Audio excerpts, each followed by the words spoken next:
Sergio Palazzo, ¿qué edad tiene? 54, 55 acabo de cumplir hace una semana. ¿Hijos? Tengo 5, 2 varones, 3 mujeres. Bueno, yo respeto mucho los partidos, especialmente el peronismo y el radicalismo. ¿Por qué es radical? Cuénteme. Mi irrupción en la política viene de la mano de la irrupción de Alfonsín en el 83 y esa gran ola que generó de confianza en los que éramos jóvenes en aquella época, y obviamente que abrevando en principios radicales de la institucionalidad, la división de poderes, la democracia, era un discurso seductor para esa generación que salíamos de una dictadura militar, y ahí empecé a militar en el radicalismo. Hay ya una definitiva fracción en el gremialismo argentino, y cada vez se acentúa más porque el presidente o el gobierno está llamando individualmente a todos los gremios y se ve que los muchachos tienen muchas tentaciones. El gobierno comete un error garrafal al declarar enemigo al movimiento obrero y seleccionarlo como enemigo en un año electoral. ¿Por qué lo digo? Porque contradice el propio discurso oficial cuando habla del diálogo y que este es un gobierno de diálogo. Es un gobierno de diálogo en la medida en que el movimiento obrero paga los costos de las decisiones políticas del gobierno, pero cuando el movimiento obrero decide confrontar políticamente con el gobierno por sus políticas que están ocasionando miseria, hambre, desocupación, caída de la actividad económica, quiebre de la industria nacional, pasa a ser el enemigo. Quiere decir que, por lo pronto, lo único que uno puede hacer, un primer análisis de ese discurso del gobierno, es que es falso. No se busca el diálogo, se busca la sumisión. Más aún cuando se pretende disciplinar a los sindicatos, inclusive detrás de una pauta salarial, no poniéndole una pauta a la inflación ni a los precios. Uno entendería que un gobierno quiera equilibrar la situación salarial para que no se le desmadre la inflación en la medida en que controle los precios. Pero si le quiere poner un techo a las paritarias y paralelamente no se los ponen los precios, lo que busca ideológicamente es que sea el trabajador el que pague el ajuste y el acrecentamiento de la rentabilidad que se llevan en el bolsillo el sector empresario. Pero yo hablo de la debilidad, no de los gremios, de los dirigentes gremiales, porque están quebrando el movimiento obrero, y hasta ahora el único dique de contención que teníamos los sectores populares eran los gremios, y se están cada vez más, están más cerca de este gobierno, por no decir otra cosa, o con carpetazos, o con subsidios, o vaya a saber con qué otros regalos, los muchachos. Por ejemplo, el Cari Lindo de Facundo Moyano, es decir, está propiciando que tengan ustedes un solo mandato o dos. Bueno, pero que tengan todos un solo mandato, porque hay legisladores que se van a jubilar de cebollita, como el caso de Negri en Córdoba. Hay legisladores que pasan después de diputado, desde diputado pasan de director a gerente, y ellos están 40 años. ¿Y por qué yo voy a cambiar si para mí los únicos, aún con todos los errores, son los dirigentes gremiales que van a defender mis derechos? Y tengo miedo que se está quebrando este movimiento por la debilidad de algunos dirigentes, Palazzo. Mira, lo primero que tenemos que hacer los que tenemos alguna responsabilidad de conducción es valorar el movimiento sindical argentino y valorar el modelo sindical argentino. Y en esto se abre siempre una discusión, ¿no? Que el radicalismo impulsa otro tipo de modelo sindical, como fue la ley Mucci, o como es ahora sumarse a esto de hay que terminar con las reelecciones de los dirigentes sindicales. Y yo quiero hacer una referencia que le he hecho en mi partido cuando me ha tocado participar de algún debate, y es que la 23.551, que es la ley que rige las asociaciones sindicales, fue votada durante el gobierno de Alfonsín y propuesta por el Poder Ejecutivo, salvo la abstención de la UCD que encabezaba Alzogaray, fue votada por todos los partidos políticos con representación parlamentaria.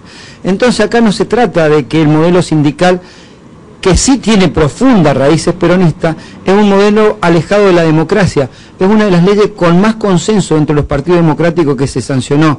Entonces cuando a veces algunos dirigentes de mi partido o algunos compañeros se confunden con este tema de la reelección indefinida y cambiar el modelo sindical, lo único que hacen es hacerle el caldo gordo a los sectores empresarios, que es el que quiere debilitar el movimiento sindical argentino.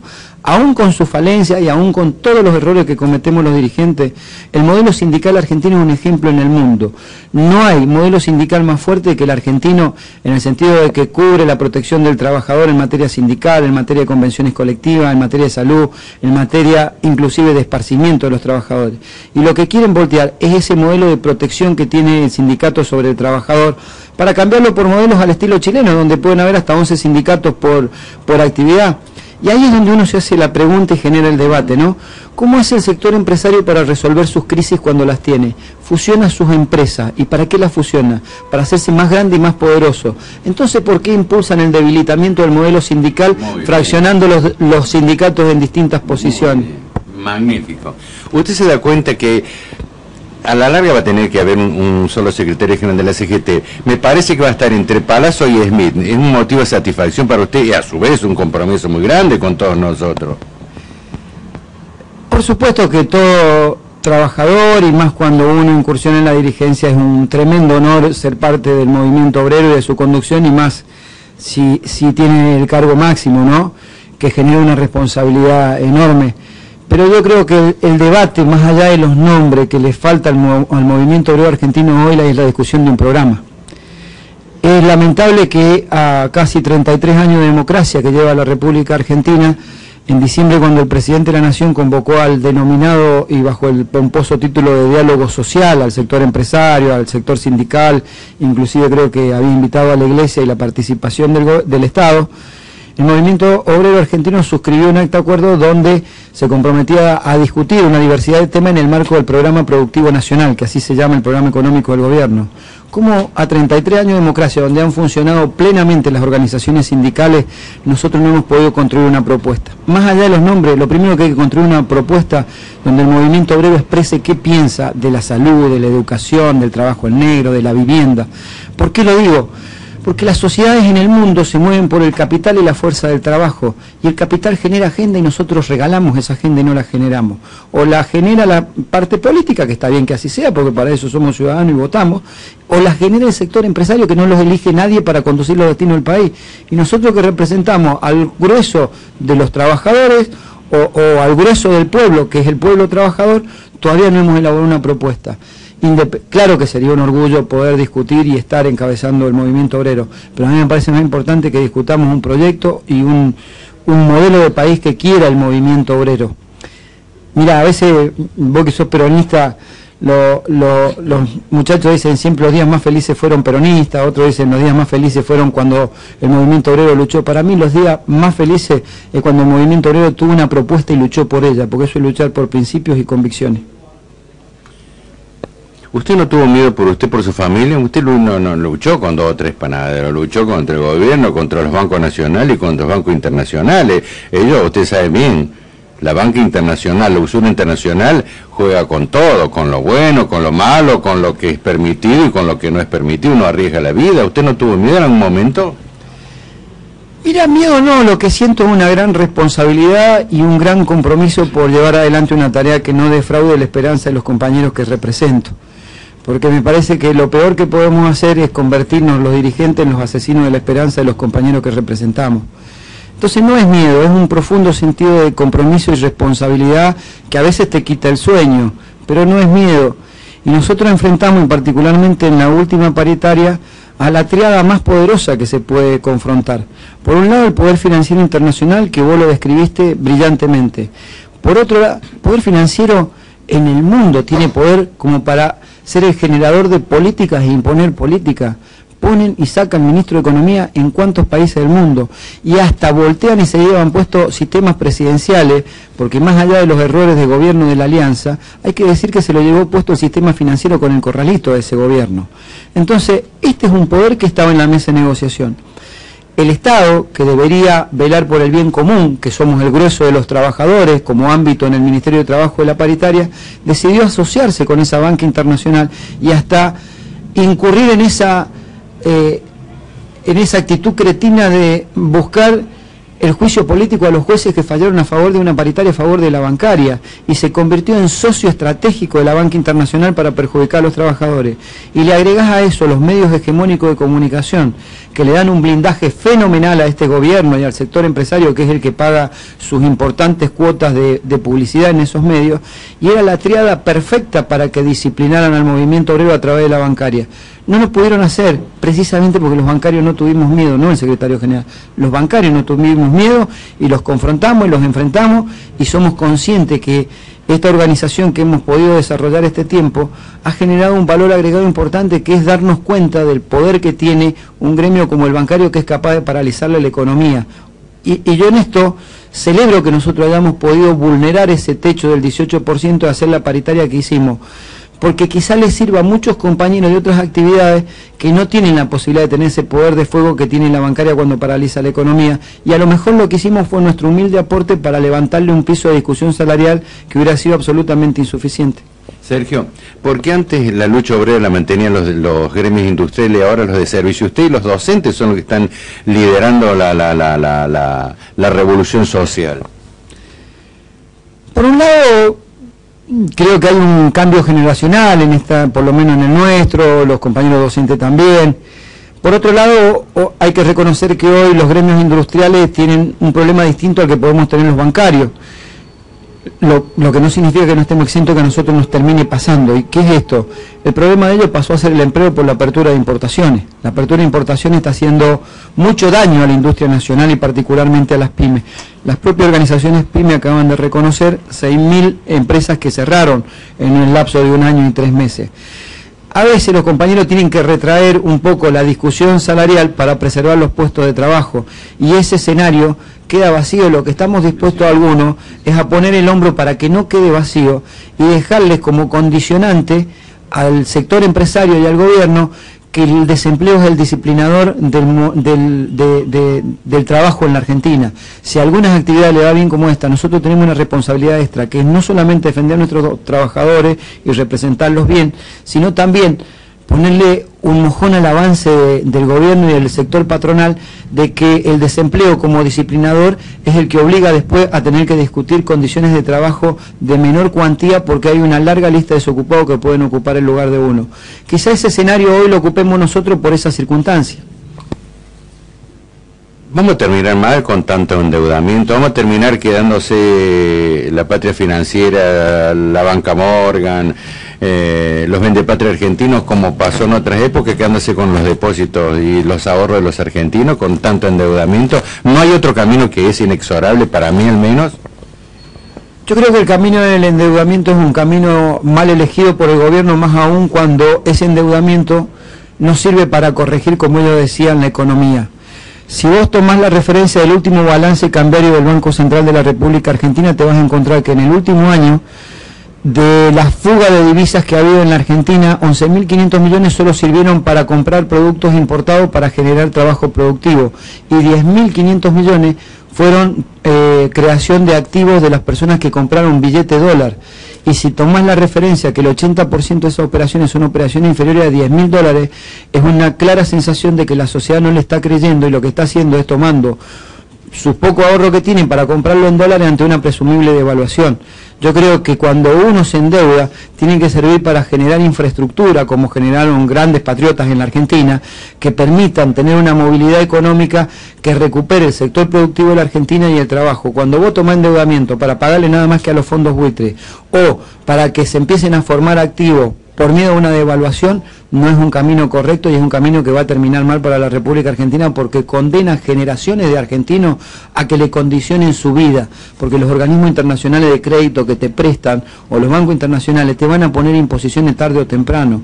Hoy hay una decisión geopolítica en el mundo de financiar a Argentina y a algunos países de la región como Brasil, porque han recuperado poder la derecha y el poder financiero internacional sobre la región, que durante la última década no la tuvo. Entonces es una decisión geopolítica, pero las decisiones geopolíticas terminan siendo estrictamente económicas, y en algún momento se le va a acabar la buenaventura de decir hay que voltear gobiernos progresistas en la región latinoamericana. Entonces van a decir, empiecen a devolver la plata, muchachos, y cuando devuelvan la plata es cuando empiezan los ajustes y las imposiciones que condenan a generaciones de argentinos a vivir sometidos a perder soberanía política, económica y social. Y hay nuevos fondos buitres que están haciendo juicio en la Argentina con el mismo juez Griesa. Sí, hoy leí que inclusive el juez Griesa dijo, para que terminen todos los santos juicios que tienen que hacer una propuesta a todo, o algo así dijo, ¿no? La verdad que resulta llamativo que por un lado un gobierno acuda rápidamente a responder favorablemente al juez Griesa y su sentencia, y que por otro lado no acuda rápidamente a cumplir la sentencia, como en el caso nuestro, cuando fallaron a favor y en lugar de pagarnos el acuerdo salarial tuvimos que terminar en un conflicto sindical porque no quisieron cumplir ni siquiera las órdenes judiciales de la Argentina. Pero es muy típico de este gobierno. Este gobierno no solo le hace y le presta atención a la justicia exterior, sino que también cree en un Dios mercado, pero el Dios mercado del externo, porque ya empezó a tener problemas con los empresarios argentinos porque se cae la industria nacional. ¿Cómo hizo para sacarlo del fango a la bancaria usted, después de aquello dolorosísimo, eso terrorífico que debió soportar? Mira, la bancaria no empieza ni termina con la conducción de los dirigentes actuales. Nosotros somos herederos de grandes luchas de los bancarios, tuvimos una circunstancia institucional muy dolorosa, como marcás vos, de la cual salimos fortalecidos porque vimos en la crisis una oportunidad. Pero un sindicato tan grande como este y con tanta historia de lucha como tenía, no podía quedar en una intervención donde sobrevolaban por este sindicato. No era una pelea entre halcones y palomas, acá habían caranchos y buitres que querían quedarse con el sindicato para crear un sindicato patronal. Esto es así. Nosotros, ¿cómo lo conseguimos? Lo primero, decidimos cambiar un sistema de liderazgo. Como toda organización es vertical, y más en un sindicato, pero creíamos que había que horizontalizar las discusiones dentro de nuestro sindicato y dar más discusión y más debate. A partir de ahí, por supuesto que siempre termina en un vértice las decisiones, porque una organización la tiene que tomar uno, que es el secretario general, pero nos dimos mucho más debate, nos dimos un proceso de elecciones en todas las gremiales internas del país, hemos hecho más de 2000 elecciones y comisiones gremiales. Vas a Ushuaia y tenés una comisión gremial del HSBC Bank, y es inaudito, pero lo hicimos, y esto nos dio una legitimidad importante, y porque decidimos no negociar, no ir a negociar ni impunidad, ni nada. Decidimos salir a la calle y seguir peleando y correr la suerte de que nos tildaran de que poníamos en riesgo nosotros la bancaria, y en definitiva recuperamos la institucionalidad a partir de la legitimación, a partir de recuperar la credibilidad de los compañeros, y hoy tenemos 40.000 afiliados más que hace 5 o 6 años atrás. Algunos gremios no se quieren alinear bajo su liderazgo porque son peronistas únicamente. ¿Será por esa mezquindad? Porque Sadó, por ejemplo, es un gobierno netamente peronista y está entusiastamente alineado con usted. Yo nunca he tenido un sentido de discriminación por mi cuestión política con los compañeros de la CGT, y he sido parte del Consejo Directivo en la época de Moyano.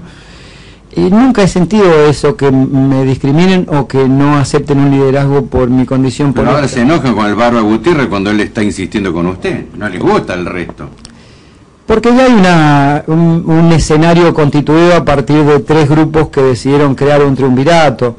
Yo lo que creo es que se necesita una discusión, como dije, de un programa, y que por otro lado el triunvirato y el Consejo Directivo debe entender que hay que ampliar el espacio de discusión, porque somos muchos sectores los que estamos afuera de la CGT, ¿no? Por un lado la corriente federal, que me toca integrarla y liderarla; por otro lado los compañeros que están en el grupo Masa, sí, donde hay gremio industrial importante, sí, como el ESMATA, están los muchachos de APR, bueno, una serie de fuerzas.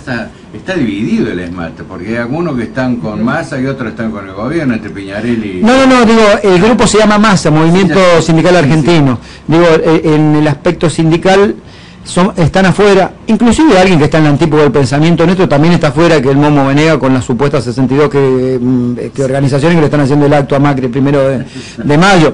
Pero digo, ante un espectro tan grande, y más después de la discusión del Consejo Directivo del otro día, donde el moyanismo planteó ciertos reparos al triunvirato, me parece que es necesario darnos una discusión los dirigentes que apunte a terminar con esos egoísmos y buscar un camino concreto para confrontar con este modelo, ¿no? Yo coincido con usted, pero Pablito Moyano fue ese día a plantear esas divergencias, sí, y terminó con los viáticos. Al fin y al cabo terminó en lo personal. Lo de Pablo creo que fue por el tema de los 500 sí, trabajadores de Quilmes, una cosa así. Sí. Pero igual, mira, yo a veces... donde también tiene muchos amigos. Uno por ahí está tentado de hablar de estas cosas, ¿no? Y más cuando nosotros tuvimos una posición muy clara en el Congreso de la CGT. Pero yo prefiero quedarme hoy con que el movimiento obrero ha empezado a confrontar con este modelo a través del paro nacional. Impuesto o no impuesto, tuvo que tomar la bandera y empezar a confrontar. Prefiero quedarme con eso, seguir insistiendo y presionando para que sigamos en esa línea si el gobierno no cambia, y las discusiones tener las puertas adentro de quién tenía razón o no, cuando en ese Congreso nosotros planteábamos que un minuto más que le dábamos a este gobierno era un trabajador más que perdía su empleo y una familia más con problemas en la Argentina. A ver, ilústreme, el hecho que Daer el hecho que Daer se haya ido del lado de Massa, ¿es positivo, es plausible, primero? Y segundo, de los tres, que uno puede acordar que el más claro, el más lúcido puede ser Smith, porque no creo, el de Barrio Nuevo no creo para nada, una coña. Yo tengo trato con los tres, son tres compañeros formados en el mundo sindical. No acordé con que la posición del triunvirato fuera la que tuvo, y lo dije en el Congreso de la CGT, que era el ámbito donde lo tenía que decir. Celebro que hoy tengan la posición de confrontación, vuelvo a decirlo. A lo mejor si yo me excediera en la crítica estaría siendo funcional a lo que quieren, que es que el movimiento obrero se debilite. Muy bien, muy bien, muy bien. De todas formas hay un ataque al movimiento obrero, porque atacando al movimiento obrero, desnutriéndolo, nos va a destruir a todos los sectores populares. Bueno, vos hacías una referencia y otros compañeros, colegas tuyos también en lo que estuvimos hablando esta mañana, ¿no? Se plantea a través del gobierno las recomendaciones, y en el espacio de Cambiemos están presentando proyectos vinculados a la limitación de reelecciones. Y uno se plantea, ¿quiénes van a votar la no reelección de los dirigentes sindicales? Quienes tienen reelección in aeternum en la Cámara de Diputados y Senadores. Segundo, porque no me gusta los legisladores pasan a ser ñoquis del AGD. Son mandato cumplido y siempre son asesores, ¿no?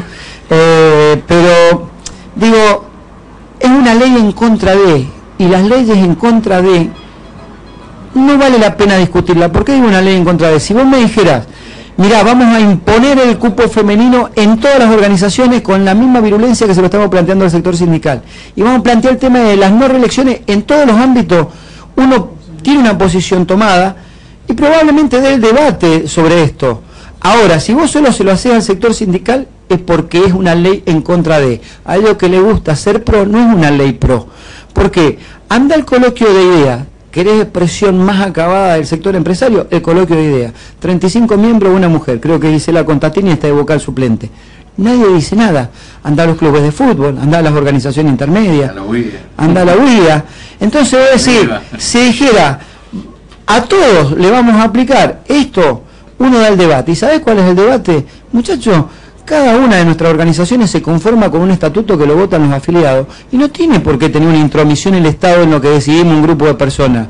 Si vos, yo, tu camarógrafo, el compañero que está ahí, decidimos hacer una cooperativa para fabricar corcho de no sé qué, de plástico o corcho, o tapitas de cerveza o de gaseosa, nosotros decidimos cómo nos constituimos, cuál es nuestro estatuto y cómo funcionamos siempre que no vulneremos la ley. ¿Qué es lo que quieren inventar con el tema del cupo? Si hay una ley nacional y todo lo tenemos que cumplir. Esto es un apriete al movimiento sindical argentino que empieza cuando el presidente de la Nación nos categoriza como mafiosos y habla de que él va a terminar con las mafias en la Argentina, y se olvida de una de las mafias, que es la del sector empresario, porque habló de la justicia, la política y los dirigentes sindicales. Y yo recuerdo que para que haya dirigentes corruptos tienen que haber quienes lo corrompen, los que ponen la plata, y esos son los empresarios. Y él hace bien en plantear esto de las mafias. Creo que, como dicen en la universidad cuando se dan clases magistrales, creo que se llama, él puede darle una clase magistral, porque el primer hecho de corrupción política contemporánea, el 83 a la fecha, es las cloacas que no se hicieron en el municipio de Morón, en la provincia de Buenos Aires, y la empresa contratista era la familia Macri. Así que creo que nos puede dar una linda charla sobre corrupción en la política y cómo terminar con las mafias. Un abrazo. Gracias a ustedes y felicitaciones por el programa.